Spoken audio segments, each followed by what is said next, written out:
right, welcome to the show where we share the stories of the many who intersect with our healthcare system but are rarely heard from.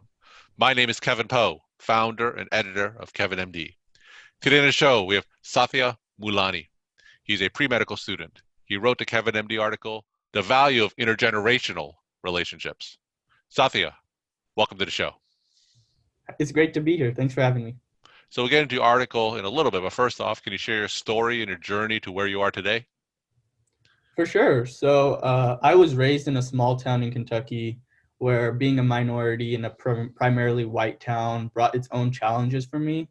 I was always questioning whether I fit in with my peers who were socially, culturally, and in all aspects different than me. So I was always on a crosspath. Do I follow my friends who do the normal stuff like, play around, don't really study, hang out with each other, or do I make my own pathway where I go out of the norm and push myself to do more and learn more? And I eventually chose the second option because I knew I'd never be satisfied, following my friends who did their own thing, didn't really, strive to do more. And I wanted to step out of my comfort zone and excel in my own interest at that time. So this happened all the way until my second year of high school, where then I applied to a competitive mathematics and science academy in Kentucky, where I was eventually accepted, and I wanted to further pursue my interest in biology. I've always been interested in, I say, the medical field or the healthcare sector in general, because my father, he's a physician, and then my grandfather is also a physician. So I've always been surrounded by, my dad talking to nurses and doctors about, health problems. And I've always been intrigued by him, saying like hypertension or like diabetes, like what do these mean actually? So I always wanted to further learn what those meant. So at my science academy, I was surrounded by highly motivated and some of the smartest students in the state of Kentucky. And they just pushed me and motivated me, motivated myself further to like push myself and discover what does science actually mean. So I joined a neurobiology lab there where I was able to further my interest in there. From there, I applied to Case Western, and that's where I currently am. And I'm a second year pre-medical student majoring in cognitive science there. Wonderful. And what are some of the challenges that pre-medical students face today? There's a few that stand out to me, especially. I think one is understanding pre-medicine, or like understanding before you go into medical school what it is. So we're taking like these general biology, chemistry, physics courses, but many students feel like these are unnecessary or they don't really, help you build up and what you cover in medical school. But I would disagree, just because the foundations that these courses lay are so important, especially whenever you don't know much as a student. These courses really lay the foundation. So whenever you're in med school, you're studying these very intricate and deep concepts. These courses really laid the foundation that you need to know those. All right, well, best wishes in the start of your medical education journey. Thank you. Thank you. So let's get into your Kevin MD article, The Value of Intergenerational Relationships. Now, for those who haven't read that article, can you just walk my audience through it and share the story of why you decided to write it? For sure. So my article discusses the many reasons why intergenerational relationships are important and why they're slowly actually being diminished from today's world. So traditionally, family dynamics were structured to allow the elders to share their wisdom and experiences with the younger generations. And this helps establish the family norms and values. However, due to the changing social and economic lifestyles, these family structures have slowly dissolved, where families are slowly moving into urban settings, and grandparents don't want to follow these settings. They like to live in the country and live on their ranch style house. So this is causing a rather large disconnection between both the younger and older generations, which has traditionally been shown to have a beneficial bond. However, there are intergenerational programs that approach to strive to close this gap. The key to a successful intergenerational model is to build a mutual, meaningful relationship between the generations, in which both generations feel like they have something to contribute and gain from the relationship, where social growth and learning can be fostered. And like through intergenerational programs, not only are older adults gaining a sense of companionship and someone to share their knowledge and experiences with, but the youth are also gaining the guidance and encouragement they need to shine in a rapidly excelling world. So my article really stemmed from my involvement in a nonprofit organization actually called Create Circles. So Create Circles is a 501c3 nonprofit dedicated to helping older adults in long-term care communities rediscover purpose through our volunteer program. So our mission is to redefine the narrative around aging by promoting goal-oriented projects between volunteers, which are usually students, and older adults. While loneliness in nursing homes has been a long-standing issue, it has been greatly heightened right now by this pandemic. This loneliness has been a grave medical consequence and quality of life implications for individuals who already are marginalized by our society. So since our founding 18 months ago, Create Circles has collaborated with over 25 long-term care communities, and we have trained over 375 volunteers to create these meaningful bonds that older adults now have in these nursing home facilities. So you talk about how the generations between the old and the young are getting further apart for the variety of reasons that you listed. What are some actionable ways that the younger generation can still stay connected with their grandparents? Yeah, so one problem I really notice is our generation, especially my generation, we are always like hooked to our phones. Like we have Instagram, Snapchat, Facebook. We're like always on our phones looking at these posts by our friends. However, I feel like that kind of world is so disconnected from the actual world. The actual world is known as like a social world where we're interacting with individuals face to face. However, COVID-19 really has, kind of disassociated that. However, with innovation with Zoom and FaceTime and Skype, you're able to contact people from all over the world and actually talk to them face to face. So I think students, young adults, anybody should contact their grandparents, older adults that they were usually close with, and just be like, hey, send them a link. Be like, this is how you can talk to me. I'd love to talk to you, talk about your experiences in the past, what you did when you were younger, what was your job, how do you feel now, how is it different than how you were younger. These types of questions really can engage an older adult, and it helps them reminisce on their older memories. And that is just a beautiful bond that you can create like that. And speaking from the perspective of the younger generation, talk about some of the pluses in terms of connecting with your grandparents. So, what are some typical scenarios or some typical stories that you've heard either from yourself or from your peers?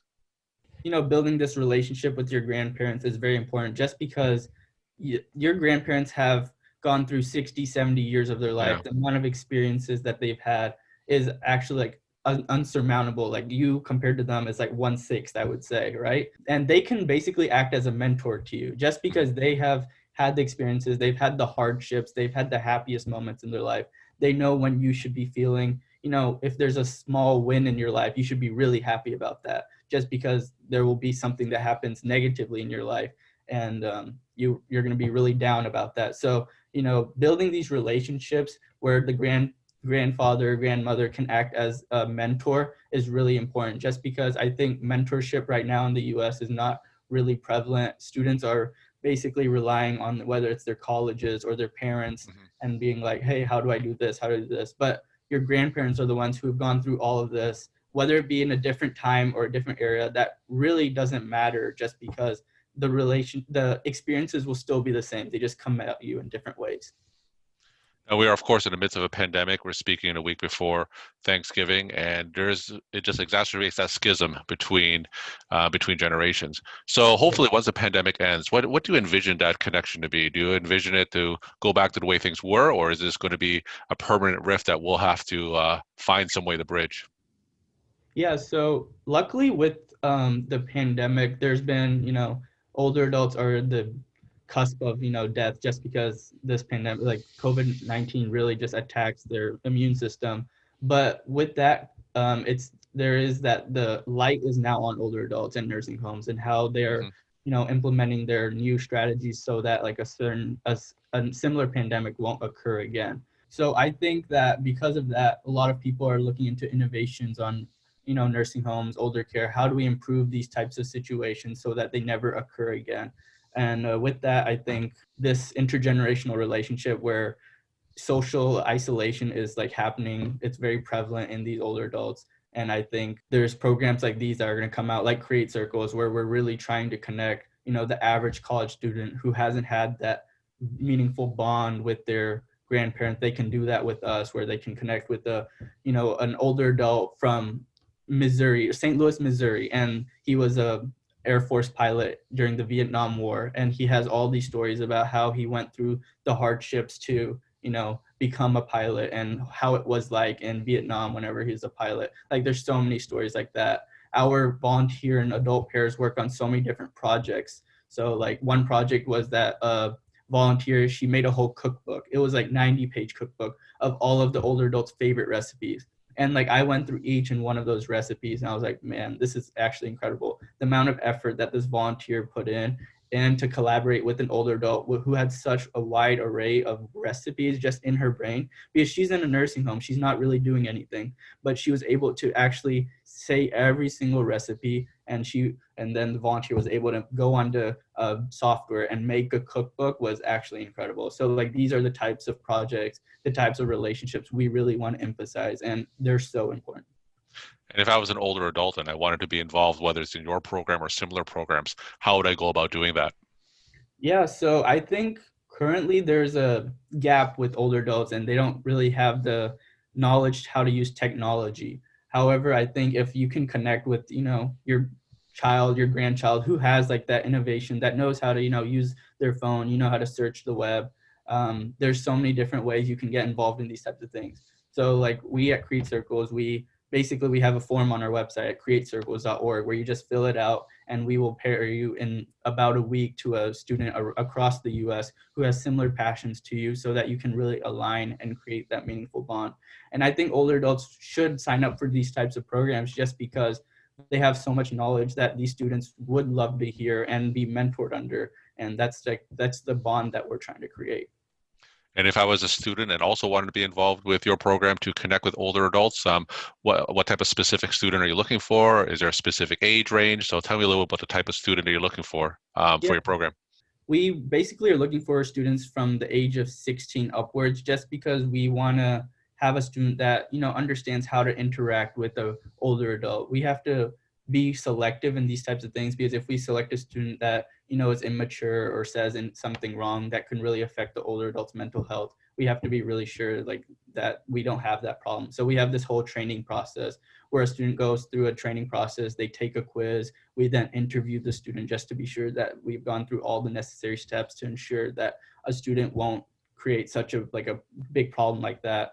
And then currently we're starting this chapter program. So I'm basically leading a chapter program in Cleveland to basically get students from Case Western University, where I'm a student at, and we are reaching out to nursing homes in Cleveland where we can say that, oh, we have students at Cleveland. We have about 25 volunteers ready to sign up. However, a challenge that we're having is that these nursing homes, they're trying to connect their families with their older adult. We're kind of on the back burner just because the importance is family, older adult. We, however, can provide a relationship that the family doesn't provide. So the family knows basically almost everything about the older adult. However, whenever we pair a student with an older adult, they don't know anything about them. So whenever a student asks, oh, what did you do when you were younger? The older adult has to think about, oh, I was an accountant for this firm and I did this, this, this. So like that helps them reminisce on their old memories. It's spreading activation. They start to, their neurons start to connect with each other. And that's basically the bond we are trying to go for. And how often would your students connect with the older adults? Can you comment on the longitudinal relationship of your program? Yeah, so basically our program is an 8-week relationship with 2 to 3 times a week the older adult and the student meet. So for basically about 30 minutes to an hour, sometimes visitations are up to 2 hours long. We just let it happen however long they want to talk with the older adult. And basically in that 8 weeks program, we start out building a rapport between a student and an older adult. And then after a certain time where you think you know a lot about the older adult, you want to start building a project around it. So I talked about the cookbook. Other people like create collages of the older adult's life. They talk about the story of their life. They write about it like a 2, 3, 4 page book about them. So after 8 weeks, we then come back. We talk to the student. We ask, okay, do you think you want to continue talking to this older adult, or do you think you want to get paired to a new older adult? Just because 8 weeks is a long time to talk to somebody, and if you think you want to continue building that relationships, then go for it. We're all down for that. We're talking to Satya Mulani. He is a pre-medical student. He wrote the Kevin MD article, The Value of Intergenerational Relationships. Satya, what is your take-home message that you want to leave with the Kevin MD audience? One thing that I'd like to close out with is that times are changing and people are forgetting the old and elderly. I rarely am in contact with my grandparents. However, with these changing times, we can't forget these individuals who are in their last third of their lives, their experiences, their hardships, their happiest moments. These need to be shared because this is life. This is life in the end. And all of these stories will die off when an older adult passes away. And a great way to reestablish these connections can be through intergenerational programs, just like Create Circles. Well, thank you so much for sharing your time and insight. And thanks again for being on the show. Thank you so much.